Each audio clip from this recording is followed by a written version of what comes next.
Picks and Parlays back with a free college football betting pick, college football week 10 action. We've got the game of the week in ACC, Clemson at Notre Dame. Of course, this is Saturday, and we're going to be without Trevor Lawrence, the do-it-all quarterback, #1 pick in next year's draft, is out with COVID for the second straight week, and we're going to see if Clemson can play a little better than they did last week. This week's promo code is Vegas, and it'll save you 20% off the entire site. When you look at the line in this game, it opened as, of course, Clemson a little bit bigger favorite here, but now we see this line come down a little bit. Clemson still favored by 5.5, but it opened in that 7.5 range, and the total set at 51.5. Of course, last week, Clemson really struggled, really had to play from behind, which we haven't seen them do very much the last 2 or 3 seasons, but did get the 34-28 win, but didn't come close to covering that 20-point spread. In fact,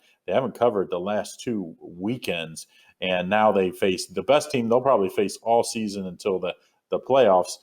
They face a Notre Dame team that is also undefeated, coming off an impressive 31-13 win. But they didn't cover either. They haven't covered in 3 of their last 4 games. The only game they covered was 2 games ago against Pitt when they won 45-3 at Pitt. So this Notre Dame team, the one thing they've always had problems with is the speed. They just don't have speed to compete with the elite.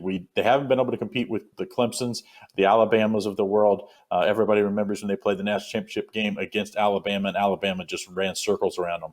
I believe that's probably what's going to happen here with Clemson. Of course, Clemson last week, I think they were dealing with the loss of Trevor Lawrence, and they just didn't really respond very well. And they got down early, and then they had to, jump and come back late. But I think Clemson this week, with a whole extra week to prepare, I think they get it done this week. I think Clemson covers that 5.5. I just think the speed of Clemson will just be way too much. And Notre Dame might be able to keep it close for the half, but in the end, Clemson gets it done and shows why they are first, second, or third best team in the nation this year. I think them, Alabama, and Ohio State are clearly the better. If you look at the total here, I would be looking at the under here. I just think Notre Dame's not going to be able to score a whole lot of points against this really good Clemson defense. So, but my better play definitely going to be on Clemson minus the points. Don't forget, if you haven't done so, make sure you give us a thumbs up and subscribe to our videos.